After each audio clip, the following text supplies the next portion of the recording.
नमस्कार साथियों। प्रदेश की विधानसभा में भावितु विधेयक हरीश चौधरी द्वारा एक प्रसिद्ध साहित्यकार ओम प्रकाश वाल्मीकि द्वारा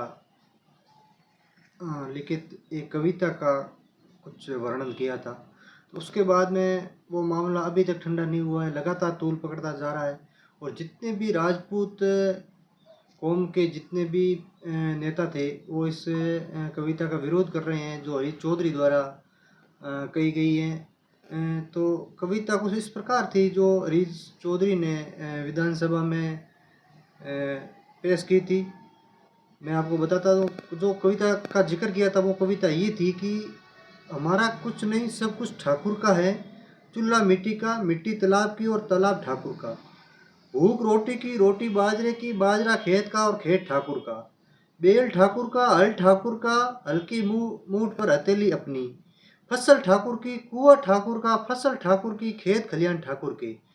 ये कविता के जो अंश थे वो हरीश चौधरी ने विधानसभा में बजट सत्र के दौरान में पढ़े थे। तो बीच में ही शिव विधायक रविंद्र सिंह भाटी ने इसका पुरजोर विरोध करते हुए इस कविता का उन्होंने सीधा सीधा हरीश चौधरी पर आरोप लगाया कि भाई रिफाइनरी कौन खा गया साहब।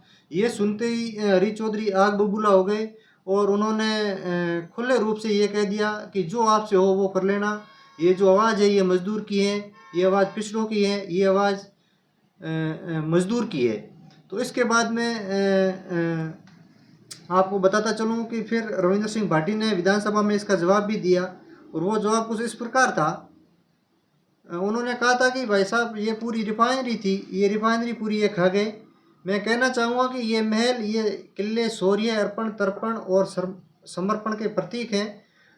और उन्होंने आगे कहा, पग पग सूरा देवली, पग पग सतिया थान, मन दर पे पग मेलता, रंग है राजस्थान, ऐसा राजस्थान है मेरा, देश को जातियों में बांटना उचित नहीं है।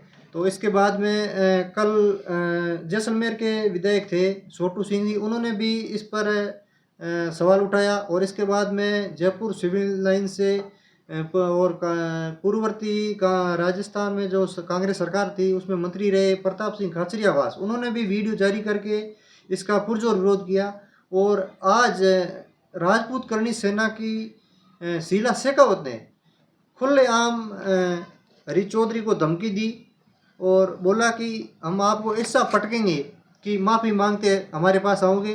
और ये भी कहा उन्होंने कि एक जाति को टारगेट करके इस तरह के बयानबाजी करना उचित नहीं है और राजनीति का जहर घोलना कहीं उचित नहीं है। और राजनीति का जहर घोल के एक बड़े नेता बनने की कोई ये मतलब विचारधारा नहीं होती है और न इससे आगे बढ़ सकते हो।